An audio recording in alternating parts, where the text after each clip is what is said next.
Hello fellow cyborgs, and welcome to another 0by19 update. I have some awesome books to talk to you about and some awesome books that I haven't read that I want to talk to you about, and I'm going to talk to you about books. So if you haven't seen these updates before, this is where I kind of tell you about the state of my physical TBR, the books I've recently read, the books I've recently hauled, the current number of physical TBR books I have, and what I'm planning on reading next. So let's get started with the books that I've already read. I have 7 books to talk to you about, 3 of which are from Stephen King, which was part of the Stephen King Reading Month hosted by Becky M. I will link her channel down below. She's awesome. I love her channel, one of my new faves. However, I'm going to get started on the non-Stephen King books and then build up to those. I just recently finished listening to the audiobook of Luck in the Shadows by Lynn Flelling. This is a fantasy novel and one of the few fantasy novels that I had currently still left on my shelf. I ended up giving this 3 out of 5 stars. This is about the adventures of Alec and Serigold, the political intrigues they get involved in, and a super secret wizard connected spy ring that they become a part of, or at least that Alec becomes part of. Kind of spoilers, but not that big of a deal. The main plot in here that I was invested in was Alec and Serigold's relationship and seeing that build, but I'm not sure if that is enough for me to continue on with the series. A lot of the audiobook, the details where we were, even people's names just kind of went over my head a little bit, and I'm not sure if I'm really doing the story justice. So not sure if I'm going to continue forward. I gave this 3 stars. It was entertaining, and yeah, that was my thoughts on Luck in the Shadows. Real ramble. Good way to start. I also finished Zen Poems. This is a Everyman's Library Pocket Poets, and it is selected and edited by Peter Harris. I ended up giving this collection 3 out of 5 stars. There were quite a number, probably like 12-15 poems in here that I really liked and really resonated with me, especially since I have started practicing meditation, and that's been going strong for over 6 months, or about 6 months rather. So this definitely had some really, impressionable poems in here, but a lot of them didn't make an impression, which I find often happens with poetry collections. So 3 stars. I really enjoyed it, and I'm really glad that one of my friends gave this to me for my birthday. I then finally finished The Enchanted Forest Chronicles by Patricia C. Reed. I started reading this like in 2010 or something like that, and at the 3rd book I rage quit because it had an unsatisfying ending for me. But I picked up Talking to Dragons because I decided I need to get these off my shelves, and this book picks up about 16 years after the ending events in book 3, which was actually perfect because we come into this world again from a new point of view character who has really no idea what's going on, and that was kind of where I was at since I've had such a gap between reading the 3rd book and reading this one, that it was a really perfect transition back into this series. This is a fantasy series that subverts and is completely aware of all of the fantasy tropes and BS that goes on in the genre. This is also a middle grade / YA series, but one of the most intelligent that I have read. I highly recommend The Enchanted Forest Chronicles if you haven't heard of them. I think the first one starts with a dealing with dragons, and it's about this kick-ass princess named Cimarine. I then finished the Book of Enchantments, which is like the companion short story collection that is technically part of the Enchanted Forest Chronicles, but in a really annoying way, because there are like 3 stories that take place in the Enchanted Forest, one that follows the characters we are distinctly aware of in the Chronicles, and the rest of it's just a short story collection. And I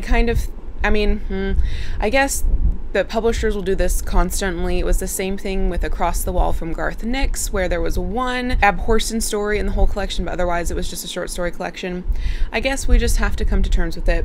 There were a couple stories in here I really liked, and a lot that were just like fine, so 3 out of 5 stars for that. But definitely read the first 4 books. I highly recommend. Now let's talk about Stephen King, because I have, at this point, I'm recording this on the 16th of August, already read the 3 Stephen King that I had in my possession. I started out with Salem's Lot by Stephen King, and actually I'm really glad that Past Amanda made a foolish decision, which ended up not being so foolish, by purchasing 2 more Stephen King before even starting her first, because Salem's Lot was by far my least favorite of the 3 Stephen Kings.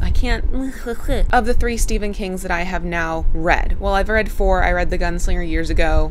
Maybe I liked The Gunslinger less than Salem's Lot, but I can't really remember. So Salem's Lot follows this author named Ben as he comes back to his hometown, and weird stuff starts happening and people start disappearing and dying, and then their bodies start disappearing too, and spoiler alert, it's vampires. My main issue with this was, number one, it wasn't scary, but I have since talked with Acacia about the horror genre because she's dabbled in it a little bit too, and we've decided that horror books, can't be scary all the time, or at least maybe the majority of them are. Maybe there are some really, really horrific horror books that are just terrifying from page one. And number two, if you're not terrified by the subject matter, in this case vampires, this isn't probably going to be that scary for you. It wasn't scary for me. I grew up kind of worshiping vampires in my goth days, so they're not that scary to me. My second problem, third problem, whatever, was that I didn't care about any of the characters.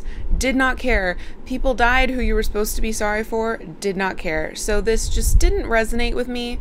I ended up giving it 3 stars because I really liked the writing style, but I just wasn't connected to the story and I wasn't scared. However, with probably more tempered expectations of the horror genre, I picked up Different Seasons by Stephen King, all by Stephen King.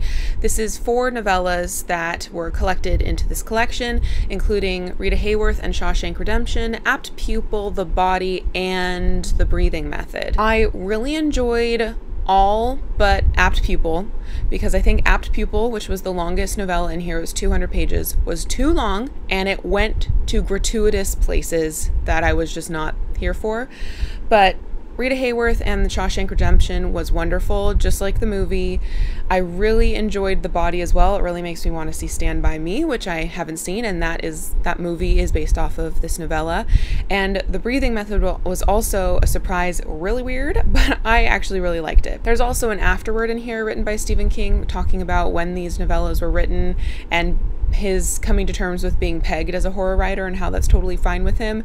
That really made me think that Stephen King is actually a pretty delightful person, and I'm happy to read more things by him. So this was a pretty good success, 4 out of 5 stars from me, and way more successful, like I said, than Salem's Lot. However, the star of the show is undoubtedly Joyland, which is a novel all about nostalgia, and then there's like some ghosts and serial killers. So this follows Devin as he's coming out of a broken heart with his first relationship that's gone to the pits, and he needs a summer job in between college years, and he ends up going down to Joyland, which is down in North Carolina, I think, and it is a amusement park / carnival. Like, it's not like Disneyland, but it's not like a fair that just shuts everything down and moves on to the next place. It's kind of an in-between zone. It talks about his first summer there, when all the things that was happening and the sort, like, just nostalgia and Joyland and all that fun stuff, and then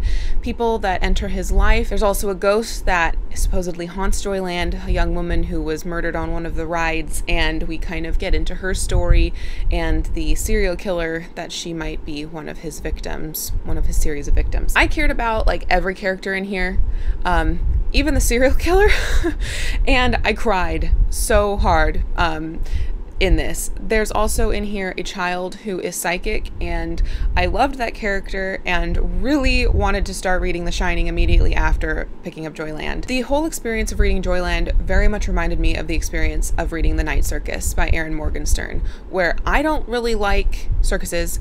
I'm not a huge fan of amusement parks anymore. It's just too hot and crowded. But reading these 2 books just makes me think that I do actually like those things and that I want to go experience them. And that is a huge feat all in itself. Like I said, there's also a hell of a lot of nostalgia going in here, where it's just like, oh, the good old days, no cell phones, and where things were simpler.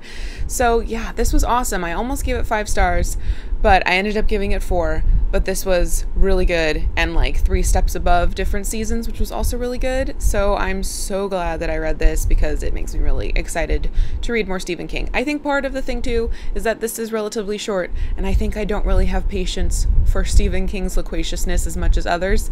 So we'll see what his other novels do for me, but that's my Stephen King wrap up. Joyland was awesome. You should read it. Okay, let's talk about the books that I have hauled, which is 1, An Informal History of the Hugos, a personal look back at the Hugo Awards from 1953 to 2000 by Joe Walton. Goodreads, potentially evil. but I also appreciate them, emailed me to let me know that Jo Walton had a new book out.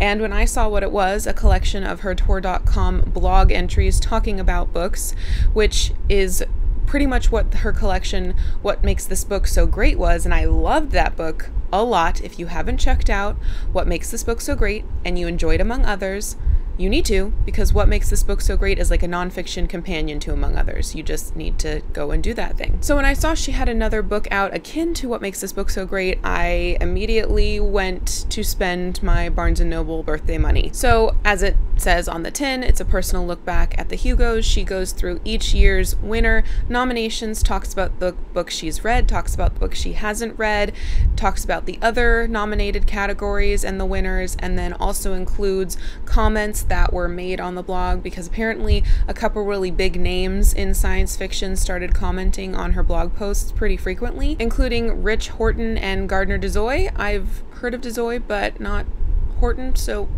to each his own. There you go. I will talk about this in just a moment because I have started reading it, but for a specific purpose. Okay, so let's talk about the number. Right now I have 56 books on my physical TBR shelf, which is amazing. You guys can't see it, but there are gaps in the bookcases, and I can put snow globes in them. It's so exciting to be in the 50s, in like the mid 50s, and I just am so pumped for getting that physical TBR down even more that I have decided to embark on the NEWTs Magical Readathon. This is hosted by Book Roast. I will link that down below. It is technically already started. It's been going on since the 1st of August, but I couldn't join in because I was already committed to Stephen King Reading Month, so I have self-imposed my own NEWTs that start on the 13th of August and go to the 13th of September. So we're in already, a couple days in. So for the NEWTs, for those of you who haven't seen the video, it's related to the Owls Magical Readathon, which happened in April of this year, where you pretend that you are going to sit for exams a la Hogwarts. In the Owls, you picked which subjects interested you and then found books on your shelves that abided by the readathon's rules. Astronomy, you read sci-fi; Muggle studies, you read nonfiction, etc. So for the NEWTs, you can only choose books from the tests that you have already sat for the Owls. I'm not even sure if it's sat or if it's passed, but I ended up passing all of the Owls that I sat for. So I have 6 total categories to choose from of what I want to pursue toward my wizardy career, and they include astronomy, charms, herbology, history of magic, Muggle studies, and transfiguration. I didn't have a book on my shelves with Sky in the title at all. Not even on my not physical shelves, but my shelves on Goodreads.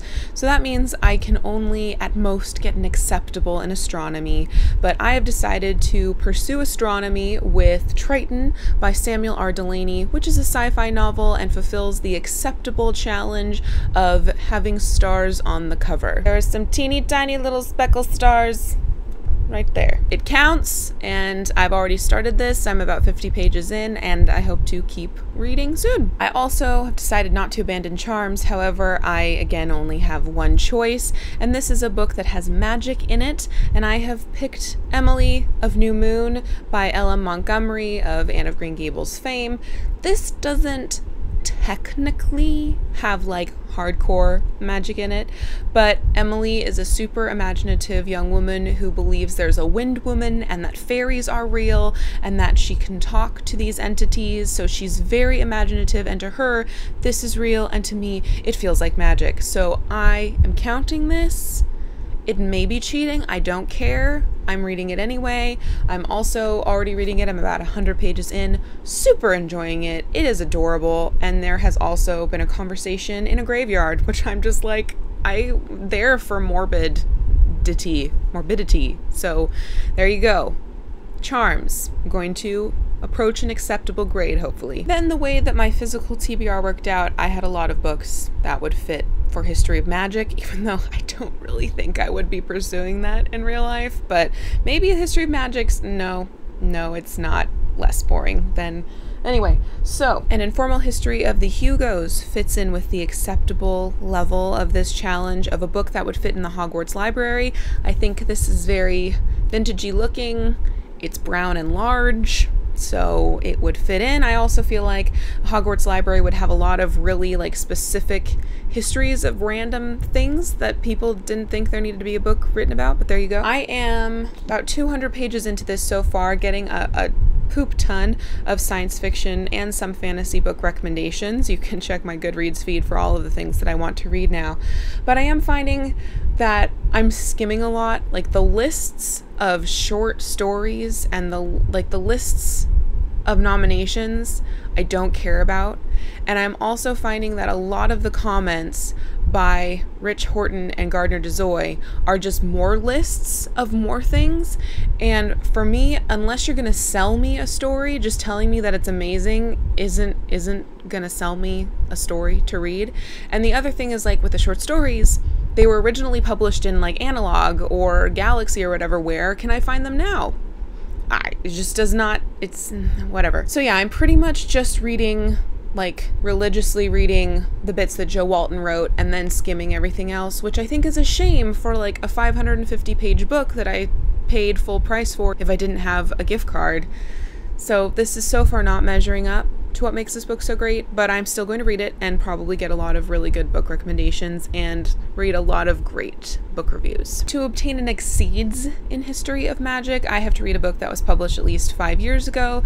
This is The Dragonfly Pool by Eva Ibbotson. This was published in the 90s, I think. Let me check. Oh, 2008.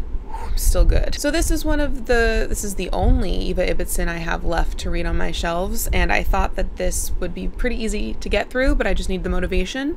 So I will probably get to this, but I'm not sure if I 100% will, because I have one subject that I really want to get an outstanding on. So this could potentially be read.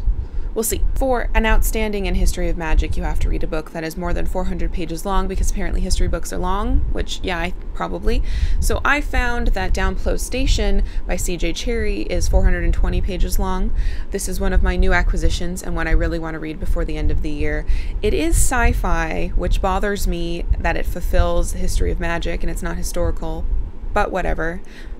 It's fine. This is about intergalactic war, and I started reading it earlier this year, and it's quite slow and laborious, so I really don't think I'm going to be able to finish this by September 13th, and I even may or may not attempt it. We'll have to see. This is unfortunately low priority on the reading of right now, even though it is fairly high priority for the reading of this year. Does that make sense? So anyway, those are my books for the History of Magic subject. And now for my major in the NEWTs, which turns out is Transfiguration. I didn't really see that coming, but you know what?